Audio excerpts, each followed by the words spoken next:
ಶಂಖಕ್ಕೆ ಸ್ವಾಗತ. ನೋಡಿ, ನನ್ನ ಕೈಯಲ್ಲಿ ಇರತಕ್ಕಂತಹ ಈ ಶಂಖ ಅತ್ಯಂತ ಪವಿತ್ರವಾದಂತಹದ್ದು.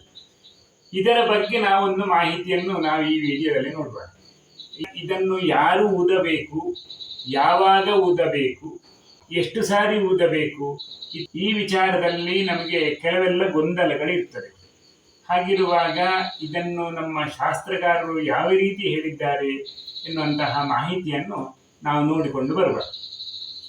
ಶಂಖ ಅಂದರೆ ಮಂಗಳಕರವಾದದ್ದು, ಎಲ್ಲ ಕಡೆ ಹರಡುವಂಥದ್ದು ಅಂತ ಇದರ ಅರ್ಥ.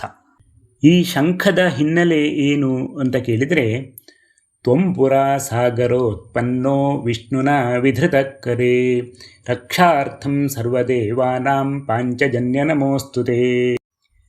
ಅಂದರೆ ಸಮುದ್ರ ಮಥನ ಕಾಲದಲ್ಲಿ ಉತ್ಪತ್ತಿಯಾದಂತಹದ್ದು ಈ ಶಂಖ. ಎಲ್ಲ ದೇವಾನುದೇವತೆಗಳ ರಕ್ಷಣೆಗೋಸ್ಕರ ಮಹಾವಿಷ್ಣುವು ಈ ಶಂಖವನ್ನು ಆಯುಧವಾಗಿ ಧರಿಸಿದ್ದಾನೆ ಅಂತ ಇದರ ಹಿನ್ನೆಲೆ. ಈ ಶಂಖದಲ್ಲಿ ಯಾವ ದೇವರುಗಳೆಲ್ಲ ಸಾನ್ನಿಧ್ಯ ಇರ್ತದೆ ಕೇಳಿದರೆ, ಶಂಖಾದು ಚಂದ್ರದೈವತ್ಯಂ ಮಧ್ಯೆ ವರ್ಣದೇವತಾ ಪೃಷ್ಠೆ ಪ್ರಜಾಪತಿಸ್ತತ್ರ ಅಗ್ರೇ ಗಂಗಾ ಸರಸ್ವತಿ. ಈ ಶಂಖದ ಮೊದಲಿಗೆ ಚಂದ್ರ, ಮಧ್ಯದಲ್ಲಿ ವರುಣ, ಪೃಷ್ಠಭಾಗದಲ್ಲಿ ಪ್ರಜಾಪತಿಯು, ಹಾಗೆ ಅಗ್ರಭಾಗದಲ್ಲಿ ಗಂಗಾ ಮತ್ತು ಸರಸ್ವತಿಯ ಸಾನ್ನಿಧ್ಯ ಇದೆ ಅಂತ ಹೇಳಿದ್ದಾರೆ.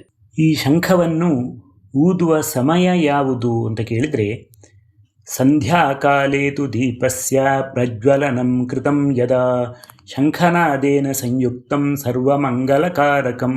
ಸಂಧ್ಯಾಕಾಲದಲ್ಲಿ ಅಂದರೆ ಪ್ರಾತಃ ಸಂಧ್ಯಾ ಅಥವಾ ಸಾಯಂ ಸಂಧ್ಯಾ ಅಥವಾ ಎರಡೂ ಸಂಧ್ಯೆಯ ಕಾಲದಲ್ಲಿ ಕೂಡ ದೀಪವನ್ನು ಬೆಳಗಿ ಅದರೊಂದಿಗೆ ಶಂಖನಾದ ಮಾಡಿದಾಗ ಸರ್ವ ಮಂಗಳವಾಗುತ್ತದೆ ಅಂತ ಈ ಶ್ಲೋಕಾರ್ಥ.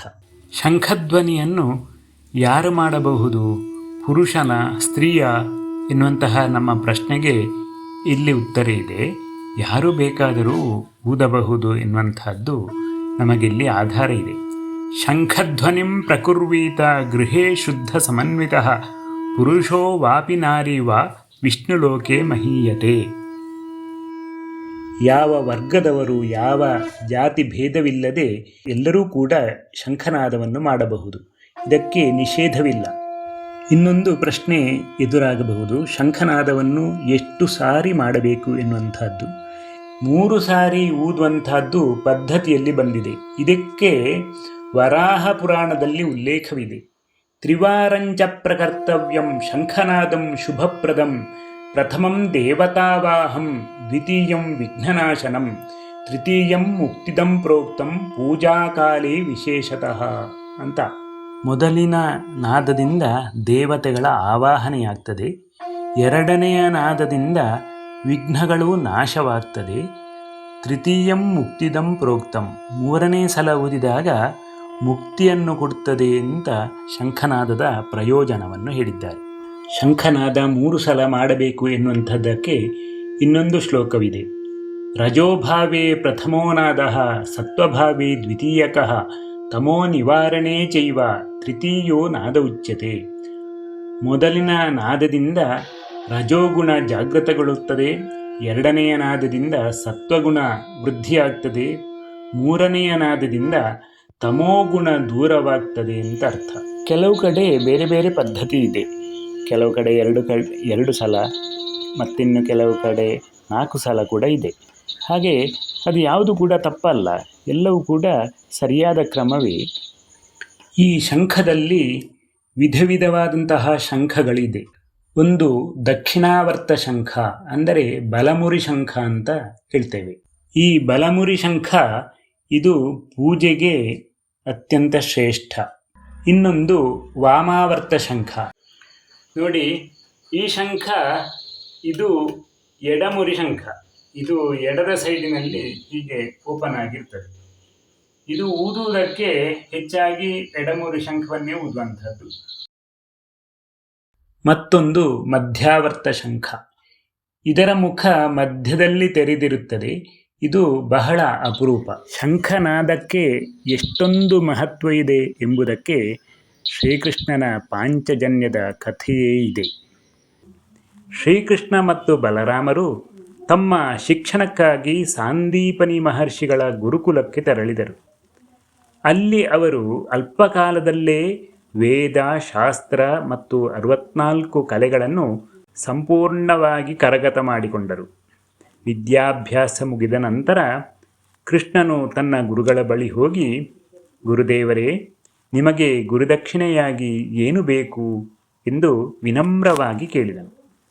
ಆಗ ಸಾಂದೀಪನಿ ಮಹರ್ಷಿಗಳು ದುಃಖದಿಂದ ಹೇಳಿದರು, ಕೃಷ್ಣ, ಹಲವು ವರ್ಷಗಳ ಹಿಂದೆ ನನ್ನ ಮಗ ಪ್ರಭಾಸತೀರ್ಥದಲ್ಲಿ ಸಮುದ್ರ ಸ್ನಾನಕ್ಕೆ ಹೋದಾಗ ಕಾಣೆಯಾದನು.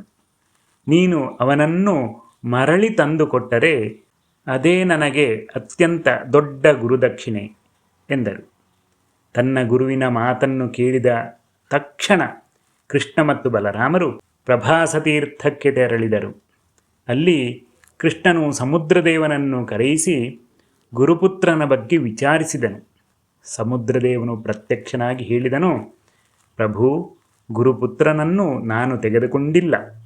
ಆದರೆ ನನ್ನ ಆಳ ಸಮುದ್ರದಲ್ಲಿ ಪಂಚಜನ ಎಂಬಂತಹ ಭಯಂಕರ ಅಸುರನಿದ್ದಾನೆ, ಅವನ ಬಗ್ಗೆ ಪರಿಶೀಲಿಸಿ ಅಂದನು.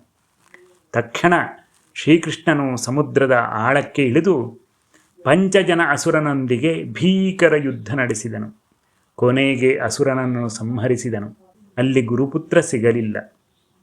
ಆದರೆ ಪಂಚಜನನಿಂದ ಒಂದು ಅದ್ಭುತ ದಿವ್ಯ ಶಂಖ ದೊರೆಯಿತು. ಆ ಶಂಖವನ್ನೇ ಶ್ರೀಕೃಷ್ಣನು ತನ್ನದಾಗಿಸಿಕೊಂಡನು.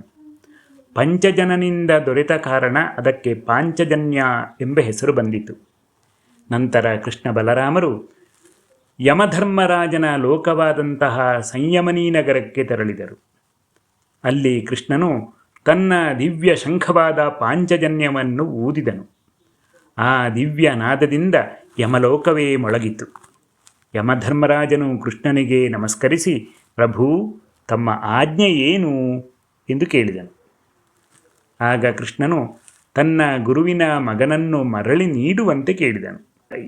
ಯಮಧರ್ಮರಾಜನು ತಕ್ಷಣವೇ ಗುರುಪುತ್ರನನ್ನು ಕೃಷ್ಣನಿಗೆ ಒಪ್ಪಿಸಿದನು.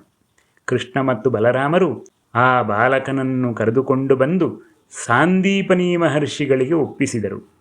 ಮಗನನ್ನು ಕಂಡ ಗುರುಗಳು ಆನಂದ ಬಾಷ್ಪ ಸುರಿಸಿ ಕೃಷ್ಣನನ್ನು ಆಶೀರ್ವದಿಸಿದರು.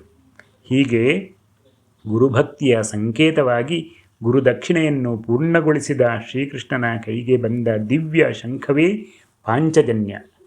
ನಂತರ ಇದೇ ಪಾಂಚಜನ್ಯ ಶಂಖವು ಮಹಾಭಾರತ ಯುದ್ಧದಲ್ಲಿ ಧರ್ಮದ ವಿಜಯವನ್ನು ಘೋಷಿಸಿತು. ಆದ್ದರಿಂದ ಪಾಂಚಜನ್ಯವು ಕೇವಲ ಒಂದು ಶಂಖವಲ್ಲ, ಅದು ಗುರುಭಕ್ತಿ, ಧರ್ಮ ಮತ್ತು ದೈವಿಕ ಶಕ್ತಿಯ ಪ್ರತೀಕವಾಗಿದೆ. ಹೀಗೆ ಈ ಶಂಖದ ಒಂದು ಮಹಾತ್ಮೆಯೇ ಇದೆ. ಆದ್ದರಿಂದ ಶಂಖವು ಎಷ್ಟು ಪವಿತ್ರ ಎನ್ನುವಂಥದ್ದು ತಮಗೆಲ್ಲರಿಗೂ ಗೊತ್ತಾಯಿತಲ್ಲವೇ? ಆದ್ದರಿಂದ ಪ್ರತಿನಿತ್ಯವೂ ಕೂಡ ನಾವು ದೀಪವನ್ನು ಬೆಳಗಿ ಶಂಖವನ್ನು ಊದಿ ದೇವರಿಗೆ ನಿತ್ಯವೂ ಕೂಡ ನಮಸ್ಕಾರ ಮಾಡುವುದರಿಂದ ಎಷ್ಟೊಂದು ಪ್ರಯೋಜನಗಳಿದೆ ಅಲ್ಲವೇ?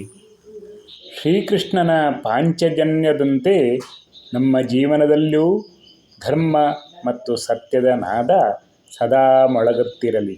ಜೈ ಶ್ರೀಕೃಷ್ಣ.